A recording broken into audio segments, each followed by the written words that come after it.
प्रदीप, मुझे बताओ कि तुम मेरी बेटियों को कहाँ छोड़कर आ गए हो। तुम्हारे अंदर जरा से भी शर्म नाम की चीज़ नहीं है। बाप तो बेटियों के रक्षक होते हैं, उनकी हर सुख सुविधा और हिफाजत की जिम्मेदारी उनकी होती है।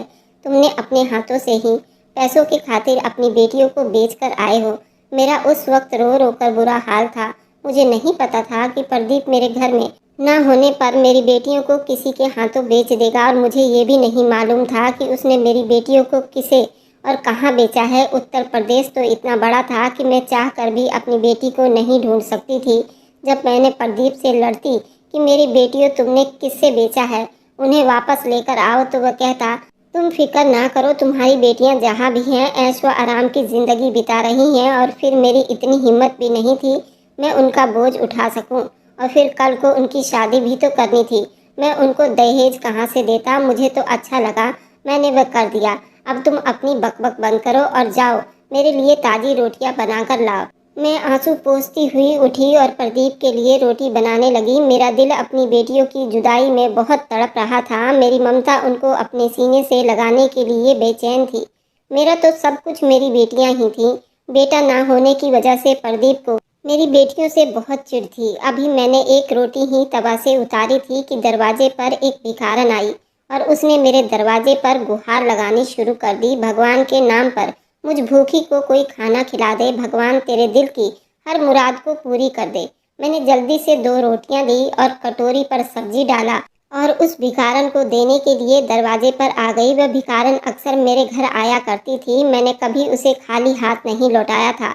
अपने घर में चाहे खाने के लाले पड़े होते थे, फिर भी मैं कुछ न कुछ उसकी मदद कर दिया करती थी। जब मैंने उसे रोटी दी तो उसने वह रोटी अपने बच्चों को भी खिलाया और खुद भी खाई और बहुत सारी दुआएं देती हुई वहां से चली गई। मैं दिन रात भगवान से प्रार्थनाएं करती थी, किसी तरह मेरी बेटियां भगवान मुझे मिला दे। मुझे नहीं पता था कि मेरी प्रार्थनाएं इतनी जल्दी स्वीकार हो जाएगी। उस दिन जब मैं रात के लिए खाना बना रही थी तो वह भिखारन फिर आई। उसने फिर से गुहार लगाई, भगवान के नाम पर कोई भूखी को खाना खिला दे। मैं प्लेट में चावल दाल उसे देने के लिए दरवाजे पर आई। उसने वह चावल पन्नी में डाल लिए और बोली, बेटी, मुझे तुम परेशान लग रही हो। अगर तुम बुरा ना मानो तो क्या मैं इस परेशानी की वजह पूछ सकती हूँ। मैं बोली, तुम जानकर करोगी भी क्या। फिर उसने खुद ही पूछ लिया कि तुम्हारी बेटियां किधर हैं, अब नज़र क्यों नहीं आती। पहले तो वही मुझे भीख दिया करती थी। उसके पूछने पर मैं जोर जोर से रोने लगी। मैं बोली, मैं तो खुद ही नहीं जानती कि मेरी बेटियां किधर हैं, वह किस हाल में है। जो बात उस भिखारन ने मुझे बताई मैं वह जानकर बहुत खुश हुई। वह कहने लगी, तुम परेशान क्यों होती हो, मैं तुम्हें बताती हूँ तुम्हारी बेटियाँ किधर हैं और किस हाल में हैं, और तुम जाकर उनसे मिल भी सकती हो। मैं उसके हाथ थामे बोली, मुझे जल्दी से बताओ कि मेरी बेटियाँ किधर हैं। तो वो भिखारन बोली, पहले मुझे ये बताओ कि तुम्हारी बेटियाँ उधर कैसे गई। तो मैंने उसे बताया कि उनका बाप अपनी बेटियों को बहुत बोझ समझता था और खुद कुछ कमाता भी नहीं था, इसलिए उसने मेरी बेटियों को पैसों की लालच में बेच दिया है। अब जल्दी से मुझे बताओ कि मेरी बेटियां किधर हैं और किस हाल में हैं। तो वो भिखारन बोली, तुम्हारी बेटियां साथ वाले गांव के पटवारी लाल के हवेली में है। पटवारी लाल बंसीलाल बहुत अच्छा इंसान है। एक दिन जब मैंने उनकी हवेली के सामने जाकर गुहार लगाई, उन्होंने अपनी नौकरानी को भेजा जो मुझे अपने साथ हवेली के अंदर ले गई। जबकि वह खाने का टाइम था, सब लोग हवेली में खाना खा रहे थे। बंसीलाल पटवारी अपने नौकरानी से कहा कि मुझे खाना खिला दे। मैंने उस दिन पेट भरकर खाना खाने के बाद बंसीलाल पटवारी से कहा कि मेरे बच्चे भी घर पर भूखे हैं, तो उन्होंने पन्नी भरकर मुझे खाना दिया। और मैंने वहीं पर तुम्हारी बेटियों को देखा था, जिन्होंने बहुत खूबसूरत कपड़ा पहना हुआ था और मालकिन की तरह कुर्सियों पर बैठी खाना खा रही थी। पहले तो मुझे अपनी नज़र का धोखा लगा, लेकिन जब मैंने दिमाग पर जोर डाला तो मुझे याद आया कि मैंने तो उन बच्चियों को तुम्हारे घर पर देखा था। इसलिए मैंने आज तुम्हारी बेटियों के बारे में तुमसे पूछा। फिक्र ना करो, तुम्हारी बेटियां वहाँ बहुत ऐशो आराम में है, नौकर उनके आगे पीछे फिरते हैं। बंसीलाल पटवारी, जो कि पहले बहुत जुल्म करता था, उसने बहुत से लोगों की ज़मीन हड़प रखी थी। फिर पता नहीं भगवान की क्या करनी हुई कि उसकी पत्नी की तबीयत अचानक बहुत ख़राब हो गई। वह कोमा में चली गई। उसके बाद बंसीलाल पटवारी एक रहमदिल इंसान बन गया। तब से बंसीलाल पटवारी ने सारे बुरे काम छोड़ दिए। उसने लोगों से छीनी हुई उस जमीन को भी उसने सभी को वापस कर दिया। ये सब जानने के बाद मैंने सुख की सांस लिया, वरना मैं तो सोच सोच कर बहुत परेशान थी। पता नहीं मेरी बेटियों के साथ ऐसा क्या व्यवहार किया गया होगा। न जाने वे किस हाल में होंगी। मैं भिखारन सब कुछ बताने के बाद वहाँ से चली गई और मैं ये सोचने लगी मैं वहाँ कैसे जाऊँगी, क्योंकि अगर मैं अपने पति को वहाँ जाने के बारे में बताती तो वो मुझे कभी भी जाने नहीं देता। रात को जब मेरा पति घर आया तो मैंने उससे कहा कि मैं कुछ दिन के लिए अपने मायके जाना चाहती हूँ। प्रदीप बोला कि पहले तो कभी तुमने मायके जाने का नाम नहीं लिया जब से तुम्हारी माँ इस दुनिया से गई है। मैंने कहा मैं अपनी बेटियों को याद करके हर टाइम रोती रहती हूँ और परेशान रहती हूँ। उधर जाऊँगी तो मेरा दिल बहल जाएगा। कुछ दिन रहने के बाद मैं वापस आ जाऊँगी। प्रदीप मान गया। उसने किराए के लिए मुझे कुछ पैसे थमा दिए। मैंने जल्दी से कुछ कपड़े साथ लिए और घर से निकल गई। पूछते पाछते मैं उस गांव तक पहुंची। मुझे बंसीलाल पटवारी की हवेली का पता मालूम नहीं था। मैंने एक औरत से पूछा कि वो पटवारी लाल की हवेली कहाँ है। वह बड़ी हैरानी से मेरी तरफ देखने लगी और बोली, तुम कहाँ से आई हो? पटवारी की हवेली का क्यों पूछ रही हो? मैंने उसे ये बात छुपाई कि मैं अपनी बेटी के लिए यहाँ आई हूँ। मैं बोली कि दुनिया में मेरा कोई भी आगे पीछे नहीं है।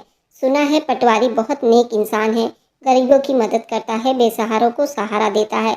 मेहरबानी करके आप मुझे पटवारी लाल की हवेली का पता दे दीजिए। उस औरत ने मेरे साथ एक बच्चा भेजा जो मुझे पटवारी लाल की हवेली के सामने छोड़कर वापस चला गया। वह हवेली कम और महल ज्यादा लग रहा था। मैं हवेली के गेट के सामने खड़ी हो गई। हवेली को बहुत हैरानी से देख रही थी, जिसका मेन गेट भी बहुत खूबसूरत था। मेन गेट पर ही दो बड़े बड़े बालों वाले और मूछों वाले गार्ड खड़े थे। उनमें से एक मेरे करीब आकर बोला कि हाँ बहन, क्या चाहिए? यहाँ पर क्यों खड़ी हो? किससे मिलना है? गार्ड के इतना पूछने पर ही मेरे तो पसीने छूट गए। मेरी टांगे कांप रही थी। मैं कांपती हुई आवाज में बोली, भाई मुझे बंसीलाल पटवारी से मिलना है। तो वह बोला, क्यों मिलना चाहती हो? तुम्हें उनसे क्या काम है? मैं बोली, मुझे काम की ज़रूरत है। मैं अच्छा खाना बना लेती हूँ और घर के सारे काम भी कर लेती हूँ। तो वह गार्ड बोला, पटवारी लाल तो कहीं काम से गए हुए हैं, तुम फिर कभी आ जाना। मैं बोली, मैं बहुत दूर से आई हूँ। तो गार्ड बोला, ठीक है तुम अंदर आ जाओ। मुझे अंदर ले गया और बोला, तुम यहाँ आंगन में बैठ जाओ। जब पटवारी लाल आएंगे तो मैं उनसे तुम्हारी मुलाकात करवा दूंगा। यहीं बैठी रहना, अंदर जाने की कोशिश भी मत करना, वरना तुम्हारे लिए अच्छा नहीं होगा, क्योंकि पटवारी लाल के इजाज़त के बिना कोई भी अंदर नहीं जा सकता। मैंने हाँ में सिर हिला दिया तो वह गार्ड वहाँ से चला गया। मैंने लंबा सांस छोड़ रही थी और पटवारी लाल के आने का इंतजार करने लगी। आंगन, जो कि हवेली के अंदर वाले हिस्से के सामने था, मेरी नज़र बार बार हवेली के अंदर वाले हिस्से की तरफ उठ रही थी और मैं अपने दिल में प्रार्थना कर रही थी कि काश मुझे मेरी कोई बेटी नज़र आ जाए। लेकिन वहाँ मेरी बेटी तो क्या, कोई भी मुझे आता जाता नजर नहीं आया था। 3 घंटे का इंतजार करने के बाद मुझे गाड़ी की आवाज़ आई तो मैं जल्दी से उठकर खड़ी हुई। गाड़ी की आवाज़ आते ही गार्ड ने जल्दी से गेट खोला। गेट खोलते ही लाल रंग की चमचमाती हुई गाड़ी गेट के अंदर दाखिल हुई। गाड़ी के पिछले हिस्से से 2 गार्ड निकले और उन्होंने जल्दी से गाड़ी का दरवाज़ा खोला तो पटवारी लाल गाड़ी से निकलकर अंदर चले गए। मैं पटवारी लाल के पीछे पीछे अंदर जाने लगी तो गार्ड ने मुझे रोक लिया और बोला, तुम यहीं इंतजार करो, मैं पटवारी लाल से परमिशन लेकर आता हूँ, उसके बाद तुम अंदर जा सकती हो। मैं फिर वहीं बैठ गई और गार्ड के वापस आने का इंतजार करने लगी। कुछ देर के बाद गार्ड वापस आया और मुझे अंदर जाने के लिए कहा। मैंने अपने कपड़े वाली पोटली ली और अंदर की तरफ चल पड़ी। अंदर जाने से पहले मैंने बड़ा सा घूंघट निकाला हुआ था ताकि मेरी बेटियाँ मुझे पहचान न सके। मैं देखूं कि मेरी बेटियाँ किस हाल में हैं। जब मैं अंदर दाखिल हुई तो डर के मारे मेरा बुरा हाल था। सामने ही पटवारी लाल सोफे पर टांग रखे बैठा हुआ था। मैं जाते ही पटवारी लाल के पांव छुए और पटवारी लाल ने मुझे आशीर्वाद दिया। बोला, बहन बताओ मैं तुम्हारी क्या मदद कर सकता हूँ? मैं बोली, साहब जी मुझे काम की ज़रूरत है। तो वो पूछने लगा कि तुम कहाँ से आई हो? तो मैं बोली, मैं साथ वाले गाँव से आई हूँ। मेरा इस दुनिया में कोई भी नहीं है। पहले मैं अपने गाँव के किसी के घर में काम किया करती थी। वे लोग गाँव छोड़कर शहर चले गए। मेरे पास कोई काम नहीं था तो मुझे किसी ने आपके बारे में बताया, तुम्हें यहाँ ज़रूर काम मिल जाएगा। साहब मैं घर का सारा काम कर लेती हूँ और खाना भी बहुत अच्छा बनाती हूँ। आपकी मेहरबानी होगी अगर आप मुझे काम पर रख लें। कुछ सोचने के बाद पटवारी लाल बोला, मेरी हवेली में पहले ही बहुत नौकर हैं, मुझे नौकरानी की ज़रूरत नहीं। ये कुछ पैसे हैं, रख लो। मेरे गार्ड को अपना पता बता दो, तुम्हें इतना पैसा हर महीने मिल जाया करेगी। मैं बोली, नहीं साहब, मुझे मुफ्त के पैसे नहीं चाहिए। अगर मुझे काम पर रख लें तो मुझे पैसे स्वीकार होगा, वरना मैं ये मुफ्त के पैसे नहीं ले सकती। पटवारी लाल ने अपनी नौकरानी को आवाज़ दी। वह दौड़ती हुई आई और बोली, जी साहब बोलिए। पटवारी लाल बोले कि आज से खाना बनाने की जिम्मेदारी तुम्हारी। आज से सफाई का सारा काम ये वाली नई नौकरानी देखेगी। मैं बोली, साहब आपका बहुत बहुत धन्यवाद। सच में आपका दिल बहुत बड़ा है। वह नौकरानी मुझे अपने साथ ले गई और मुझे सारा काम समझा दिया। उस दिन मैंने कोई काम नहीं किया क्योंकि मेरा पहला दिन था। काम समझने के बाद नौकरानी ने मुझे मेरा क्वार्टर दिखाया, जो कि नौकरानी के रहने की जगह थी। क्वार्टर में हर तरह की सुविधा थी, जो कि पटवारी लाल के अच्छे इंसान होने का सबूत था। अगले दिन सुबह सुबह पूजा आराधना के समय मुझे जगा दिया गया। वह हवेली की पुरानी नौकरानी थी। मैंने उठने के बाद भगवान के सामने माथा टेके उनसे प्रार्थना करने लगी, मुझे मेरी बेटियों से मिला दे। उसके बाद मैं अपने काम पर लग गई। सारे कमरों की सफाई करने के बाद जब मैं आखिरी कमरे की सफाई करने के लिए उस कमरे की तरफ बढ़ी तो मुझे पीछे से सुनीता की आवाज़ आई, उस कमरे में मत जाना। मैं बोली, बस इस कमरे की सफाई रह गई है। तो वो बोली, उस कमरे में किसी को भी जाने की परमिशन नहीं है। मैं बोली, क्यों? सुनीता बोली, मैं तुम्हें ये बताना जरूरी नहीं समझती। अभी तुम नई नहीं हो, धीरे धीरे तुम्हें सब पता चल जाएगा। नीचे जो सफाई रह गई है तुम वह कर लो और दोबारा से इस कमरे में जाने की गलती मत करना। ये पटवारी लाल का हुक्म है। इस कमरे में किसी को भी जाने की इजाज़त नहीं है। मैं सफाई करने के बाद सुनीता के साथ मिलकर खाना लगवाया। मेरी नज़र बार बार अपनी बेटियों को ढूंढ रही थी क्योंकि खाना लग चुका था। मैंने घूंघट वैसे ही निकाला हुआ था। कुछ देर के बाद मुझे अपनी पांचों बेटियों की आवाज़ सुनाई दी, जिन्होंने खाने के टेबल पर आते ही पटवारी लाल को प्रणाम किया था और उनके पाँव छुए और उनसे आशीर्वाद लिया। पटवारी लाल ने उन्हें बहुत प्यार भरी शब्दों में उनको आशीर्वाद दिया और बोला, बैठो बेटा, खाना शुरू करो, हम लोग तुम्हारा ही इंतजार कर रहे थे। चुप से घर के सारे लोगों ने खाना खाया। बाद में सब बारी बारी उठकर जाने लगे। घूंघट होने की वजह से मुझे अपनी बेटियों के पैर नजर आ गए। जब उनके पाँव पर मेरी नज़र पड़ी तो मेरी ममता तड़प उठी थी। मैं चाह कर भी उनसे ना पूछ सकी कि उनके पाँव की ये हालत कैसे हुई। वैसे तो पटवारी लाल बहुत अच्छा बनता फिरता था। मुझे लगता उसके नेक दिल बस दिखावे के ही थे। असल में वह एक जालिम पटवारी लाल था। पहले कभी जैसे हुआ करता था। सारे काम खत्म करने के बाद जब मैं अपने रूम में आई तो मैंने सुनीता से बोली, सुनीता, मैं तुमसे एक बात पूछूं? तो वह बोली, हाँ पूछो। मैं बोली, वे लड़कियां कौन हैं जो खाने की टेबल पर बैठी थी? तो वह सुनीता बोली, वे साहब की बेटियां हैं। मैं बोली, अगर वे साहब की बेटियां हैं तो उनके पाँव की यह हालत कैसे हुई? सुनीता बुखला गई और बोली, अच्छा मुझे अभी कुछ काम है, मैं आकर वापस बताती हूँ, तुम सो जाओ। लेकिन मैं कैसे सोती? मैं तो एक माँ थी और एक माँ अपनी औलाद की हालत देखकर कैसे सो सकती थी? मैंने सारी रात जाग कर रोते हुए बिताई थी। अगली सुबह जब मैं हवेली गई तो मेरी पांचों बेटियां सोफे पर बैठी हुई थीं और आपस में बातें हंसकर कर रही थी। ऐसा लग रहा था जैसे वह यहाँ बहुत खुश हैं। इतने में पटवारी लाल आया और बोला, तुम लोग यहाँ क्या कर रही हो? चलो कमरे में जाओ और जो काम मैंने तुम लोगों को सौंपा है उनमें जरा भी लापरवाही नहीं होनी चाहिए। वे पांचों जल्दी से उठी और सीढ़ियाँ चढ़ती हुई उस कमरे में चली गई जिस कमरे में सुनीता ने मुझे जाने के लिए मना किया था। मैंने भी ठान ली थी मैं उस कमरे में जरूर जाऊंगी और देखूंगी आखिर माजरा क्या है। मेरी बेटियों के पाँव ऐसे क्यों हो गए? क्यों उन्हें इतनी तकलीफ दी जा रही है? वह सिर्फ खाना खाने के लिए ही नीचे आती थी और उसके बाद वे जल्दी उस कमरे में चली जाती थी। ये सिलसिला कई दिन तक चलता रहा। मैं किसी को ये भी नहीं बता सकती थी कि मैं उनकी माँ हूँ, क्योंकि अगर किसी को पता चल जाता तो क्या पता वह पटवारी लाल मुझे यहाँ से चलता कर देता। मैंने फैसला कर लिया कि मैं किसी न किसी तरह उस कमरे में जरूर जाऊंगी और पता लगाऊंगी आखिर राज क्या है। एक दिन सारे कमरे की सफाई करने के बाद बहुत हिम्मत करके उस कमरे की तरफ चली आई। जब मैंने अपने इर्द गिर्द किसी को ना देखा और चारों तरफ नज़र दौड़ाकर जांच की, जब मुझे यकीन हो गया कि मेरे आसपास कोई भी नहीं है तो मैंने हिम्मत करके दरवाज़ा खोला। खोलते ही जो मंजर मैंने देखा वह देखने के बाद मेरा कलेजा मुंह को आ गया था। मैं बयान नहीं कर सकती उस वक्त मेरी क्या हालत थी। उस वक्त मेरे पीछे से किसी की आवाज़ आई, तुम्हारी हिम्मत कैसे हुई इस कमरे तक आने की? मैंने जल्दी से दरवाज़ा बंद कर दिया। मैंने पीछे मुड़कर देखा तो पटवारी लाल बहुत गुस्से में मुझसे बोला, क्या तुम्हें किसी ने बताया नहीं इस कमरे में किसी को भी जाने की इजाज़त नहीं? मैं घबराते हुए बोली, जी बताया तो था, मैंने सब कमरे की सफाई कर दी थी तो मैंने सोचा इस कमरे की भी कर दूं। पटवारी लाल मुझे उंगली दिखाते हुए बोला, खबरदार आज के बाद इस कमरे के आसपास भी नजर आई तो मुझसे बुरा कोई नहीं होगा। अब जाओ यहाँ से और जाकर अपना काम करो। मैं रोते हुए वहाँ से चली आई। सुनीता, जो ये सब सुन रही थी, मुझसे बोली, मैंने तुम्हें मना भी किया था कि उस कमरे में मत जाना। क्यों वहाँ किसी को भी जाने की इजाज़त नहीं है? पटवारी लाल इस गलती की वजह से कई नौकरानियों को यहाँ से निकाल भी चुका है। हो सकता है वह तुम्हें भी निकाल दे, क्योंकि साहब को बिल्कुल भी ये गंवारा नहीं कि कोई उस कमरे के आसपास भी भटके। मैं सुनीता से बोली, सुनीता, भगवान के लिए कुछ करो, मेरे पास तो और कोई ठिकाना भी नहीं है, मैं कहाँ जाऊँगी? सुनीता बोली, मैं कुछ नहीं कर सकती, मैं तो खुद एक नौकरानी हूँ, मेरी क्या औकात है। इतने में पटवारी लाल नीचे आए तो मैं उनके पाँव पड़ गई। साहब जी, भगवान के लिए मुझे माफ़ कर दो, आज के बाद कभी ऐसी गलती नहीं करूँगी, बस मुझे नौकरी से ना निकालें, मेरा और कोई ठिकाना नहीं। पटवारी लाल बोला, अच्छा अच्छा ठीक है, जाओ, जाकर अपना काम करो, मुझे कभी शिकायत का मौका नहीं मिलना चाहिए। अगले दिन हवेली को रंग बिरंगे फूलों से सजाया जा रहा था। सुनीता मुझसे बोली, पूनम, आज पूरे घर की अच्छी तरह से सफाई करने के बाद किचन में आ जाना और खाना बनवाने में मेरी मदद करना, क्योंकि आज ज़्यादा लोगों का खाना बनाना है। मैंने हाँ में सिर हिला दिया और अपने काम में बिजी हो गई।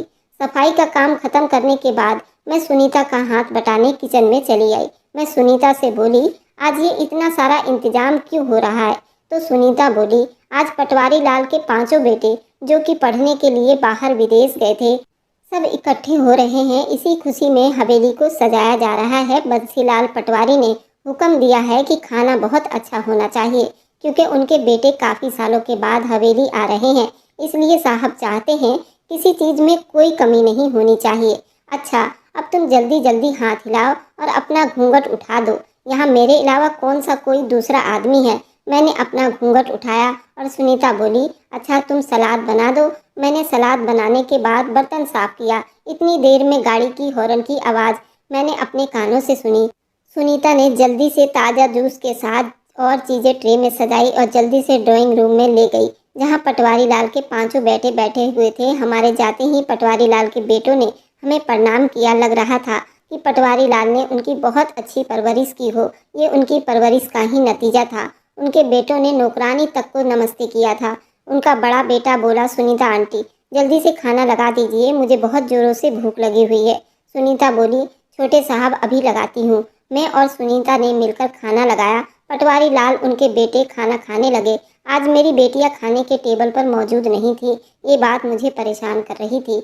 मैंने तय कर लिया था कि आज रात सबके सोने के बाद मैं उस कमरे में ज़रूर जाऊंगी, चाहे मुझे इसके लिए नौकरी ही क्यों ना छोड़नी पड़े। मैं इधर अपनी बेटियों के लिए ही तो आई थी। जब सबने खाना खा लिया तो पटवारी लाल के बेटों ने खाने की बहुत तारीफ की। पटवारी लाल बोले, सुनीता, ये खाना किसने बनाया है? सुनीता बोली, साहब, ये खाना मैंने और पूनम ने मिलकर बनाया है। पटवारी लाल बोला, आज मैं बहुत खुश हूँ, क्योंकि मेरे बेटे कामयाबी के बाद लौटे हैं और फिर तुम दोनों ने खाना इतना अच्छा बनाया है। मांगो जो मांगना है। सुनीता बोली, साहब, मुझे कुछ नहीं चाहिए, भगवान की कृपा से आपका दिया हुआ सब कुछ है मेरे पास। उससे पहले कि पटवारी लाल मुझसे पूछता, उनका बेटा बोला, पापा मम्मी कैसी हैं, डॉक्टर क्या कहते हैं? तो पटवारी लाल बोला, मुझे उम्मीद है तुम्हारी माँ बहुत जल्दी ठीक हो जाएगी, क्योंकि वह एक बार कोमा से बाहर आई है, लेकिन फिर कोमा में चली जाती है। डॉक्टर ने उम्मीद तो दिलाई है कि इन आने वाले दिनों में तुम्हारी माँ बिल्कुल ठीक हो जाएगी।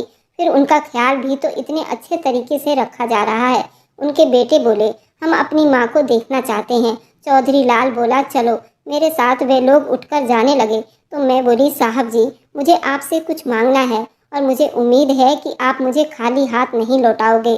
तो पटवारी लाल बोला, हाँ बताओ, क्या मांगना चाहती हो? मैं पटवारी लाल के सामने अपनी झोली फैलाई और बोली, साहब, मेरी झोली में मेरी बेटियां डाल दीजिए। पटवारी लाल बोला, कौन सी बेटियां? तुम किन बेटियों की बात कर रही हो? मैं बोली, जी, जो मेरे पति प्रदीप ने आपको बेची थी और उसके बदले में आपने उनको ढेर सारी रकम दिए थे।